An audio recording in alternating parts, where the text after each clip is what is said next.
حضرت موسیٰ علیہ السلام کا زمانہ مبارکہ ہے۔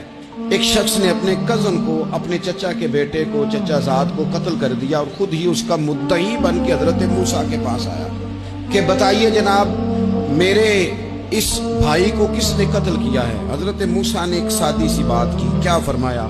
وَإِذْ قَالَ مُوسَىٰ لِقَوْمِهِ إِنَّ اللَّهَ يَأْمُرُكُمْ أَن تَذْبَحُوا بَقَرَةً۔ حضرت موسیٰ علیہ السلام نے اپنی قوم سے کہا کہ اللہ تمہیں حکم دیتا ہے کہ ایک گائے ذبح کرو، گائے کا کچھ حصہ مقتول کو مارو، وہ خود اٹھ کے بتا دے گا مجھے کس نے قتل کیا ہے۔ یہ پہلا سپارہ ہے قرآن مجید کا، آپ اس کو دیکھ لیں، یہ آیت نمبر 67 سے شروع ہو رہا ہے۔ تو اب وہ چونکہ ذبح کرنا نہیں چاہ رہا تھا، اس کو پتا تھا کہ مجرم تو میں خود ہوں، وہ ذبح چونکہ کرنا نہیں چاہ رہا تھا، اس سے کہا کہ مارو ایک حصہ گائے کا، اس کو تو یہ اٹھ کے بتا دے گا۔ تو اس نے جواب کیا دیا؟ قالوا اتتخذون ہزوا، کہنے لگا آپ میرے ساتھ مذاق کرتے ہیں، کبھی ایسا بھی ہوا ہے؟ قال اعوذ باللہ ان اکون من الجاہلین، حضرت موسیٰ علیہ السلام فرمانے لگے میں اللہ کی پناہ مانگتا ہوں میں جاہلوں میں سے ہو جاؤں۔ ہر وقت مذاق کرتے رہنا یہ تو جاہلوں کا طریقہ ہے۔ کن کا ہے؟ حضرت موسیٰ نے کہا ہے، قرآن پاک ہے، ہر وقت مذاق کرتے رہنا۔ خوش طبعی اور چیز ہے، مسکراتے رہنا، لیکن کسی کا مذاق ہر وقت اڑاتے رہنا کن کا طریقہ ہے؟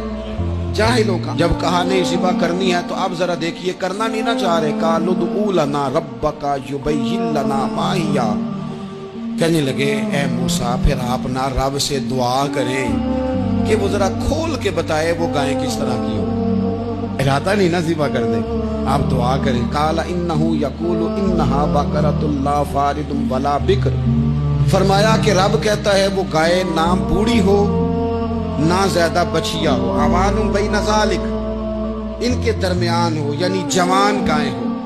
فافعلوا ما تؤمرون، کرو جس کا تمہیں حکم دیا جا رہا۔ قالوا ادع لنا ربک یبین لنا ما لونھا، لو اگلی بات سن لو، کہنے لگے آپ دعا کریں رب سے کہ وہ کھول کے بتائے اس کا رنگ کس طرح کا ہو، رنگ بتائیں کس طرح کا ہو۔ قال انہ یقول انہا بقرۃ صفراء، فرمایا رب فرماتا ہے کہ صفراء رنگ کی ہو، یعنی گہرے زرد رنگ کی ہو۔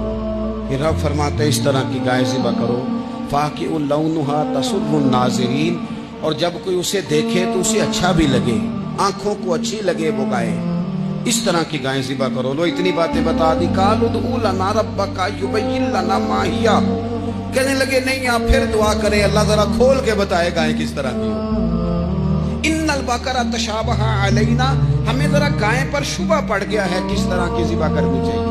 وَإِنَّا انشاءاللہ لمہتدون، اگر اللہ نے چاہا تو ضرور ہم ہدایت پا جائیں گے۔ پھر اللہ تعالیٰ نے فرمایا کہ قال انہ یقول انہا بقرۃ لا ذلول تثیر الارض، گائیں اس طرح کی ہو کہ وہ کبھی کھیتی میں نہ چلائی گئی ہو، یعنی اس کو کبھی کام نہ اس سے لیا گیا ہو۔ بیل کو لوگ لگاتے تھے نا، جو کام آج ٹریکٹر سے لیا جاتا ہے وہ گائے بیل سے لیا جاتا تھا، تو وہ کھیتی باڑی کے کام نہ اس کو لگایا گیا ہو۔ ولا تسقی الحرث، اور نہ اس سے پانی نکالا گیا ہو، نہ کھیت چلانے ہل چلانے میں لگائی گئی ہو، اور وہ جو کنواں ہوتا تھا جس کے گرد گائیں گھومتی تھی، تو کہا وہ بھی کام اس نے نہ کیا ہو گائے نے۔ مسلمۃ لا شیۃ فیہا، وہ ہر عیب سے پاک ہونی چاہیے۔ قالوا الآن جئت بالحق، اب کہنے لگے اب آپ صحیح بات لے کے آئے، اب سوال ختم ہو گئے نا، کہنے لگے اب آپ بات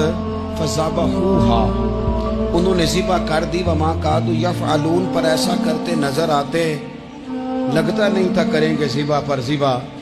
اچھا یہ گائیں پھر ملی کیسے؟ امام خازن کہتے ہیں کہ ایک نیک آدمی تھا، تو اس کا آخری وقت آ گیا، تو اس کے پاس جو کل جمع پونجی تھی وہ ایک بچیا تھی، گائیں کی بچی، بچیا ویڑی، اس کے پاس وہ ایک بچیا تھی صرف۔ تو اس نے اس طرح کیا کہ اس کی گردن پر ایک مہر لگائی، اللہ کے نام پر بطور امانت اس نے اس کو جنگل میں چھوڑا، کہا یا اللہ میرا بیٹا ایک ہی ہے، وہ بھی چھوٹا ہے، اس کی حفاظت کرنا اور میرے بیٹے کو پہنچا دینا۔ بچہ بالغ ہو گیا، اس کی ماں نے کہا بیٹا جو امانتیں رب کے پاس رکھوائی جائیں نا ان میں خیانتیں نہیں ہوا کرتی، جا کے جنگل میں آواز دے تیری گائے واپس آ جائے گی۔ اس نے جا کے جنگل میں آواز دی کہ وہ جو میرے باپ نے امانت رکھوائی تھی وہ کدھر ہے؟ وہ نشان لگی ہوئی گائیں دوڑتی ہوئی اس کے پاس آئی۔ واللہ خیر الرازقین، جب رب بندوبست کرے، جب اللہ بندوبست کرے تو پھر معاملہ اور ہوتا ہے۔ وہ گائے آ گئی۔ اب اس نے کیا کیا اس نوجوان نے کہ وہ گائے گھر لایا، ماں سے آ کے کہا کہ اماں یہ تو اللہ نے فضل کر دیا۔ ماں کہنے لگی پتر حالات ہمارے خراب ہیں، منڈی میں لے جا اسے بیچ دے، لیکن سودا میری مرضی کے بغیر طے نہ کرنا۔ کس کی مرضی کے بغیر؟ کس کی؟ اماں کی مرضی۔ اور سنو یار، تھے کچھ لوگ جن کو لوگوں نے تانے بھی دیے کہ تم ماں کے پیچھے لگ گیا ہے، لوگوں نے بڑا کچھ کہا، پر جو ماں کی مرضی پہ لگے ناکام نہیں ہوتے زندگی میں۔ یہ دیکھو ماں کی مرضی پہ لگا۔ اس کی قیمت کتنی تھی گائے کی؟ بڑی مہنگی تھی، پر 3 دینار کی تھی۔ منڈی میں لے گیا، 3 دینار اس کی قیمت لگ گئی۔ تو ماں نے کہا تھا میری مرضی کے بغیر سودا نہ کرنا۔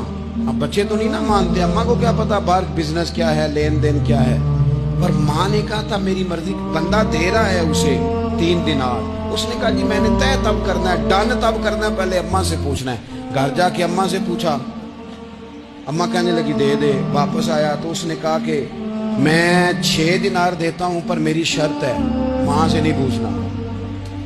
اس نے کہا تو 12 بھی دے، ڈن تب بھی ہونا ہے جب اماں نے کہنا ہے۔ وہ جب اس طرح کی اس نے گفتگو کی، واپس اپنی والدہ کے پاس گئے، کہنے لگے اماں سمجھ نہیں آتی، 3 دینار کی گائیں بندہ 12 میں خریدنے کو تیار ہے، شرط لگاتا ہے کہ اماں سے نہیں پوچھنا۔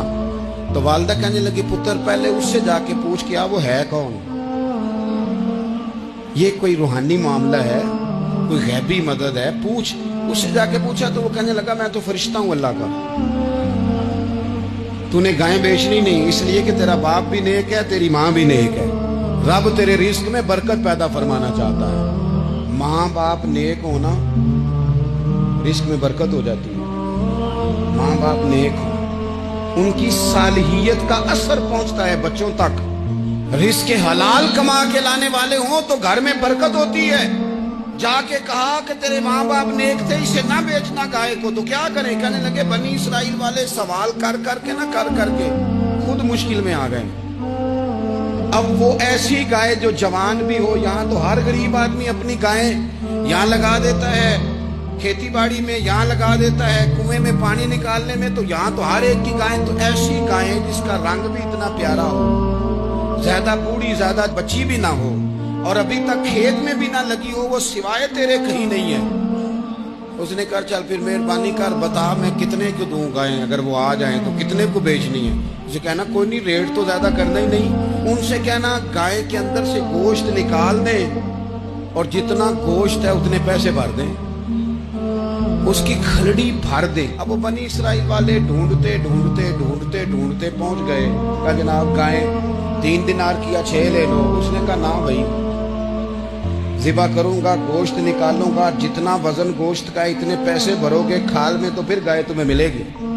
اب مجبور تھے، کیا کرتے؟ ابن کثیر حدیث لائے ہیں، امام سیوطی نے در منصور میں بھی لکھی ہے، نبی پاک صلی اللہ علیہ وسلم نے فرمایا سنو جوانو اور اسے دل کی تختی پہ لکھو، نبی پاک علیہ السلام نے فرمایا اگر بنی اسرائیل والے زیادہ سوال نہ کرتے تو اتنی مشکل کا شکار نہ ہو۔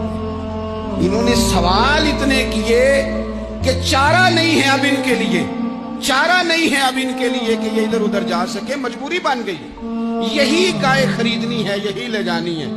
اب اتنا سارا مال جمع کر کے وہ گائے خریدی، ذبح کی، تو مقتول کو جب اس کا ایک حصہ مارا تو اس نے اٹھ کے کہہ دیا یہ جو مدعی بنا ہوا ہے نا، یہی تو میرا قاتل ہے، یہی تو میرا قاتل ہے، یہی تو ہے، اس نے یہ سارا کام کیا۔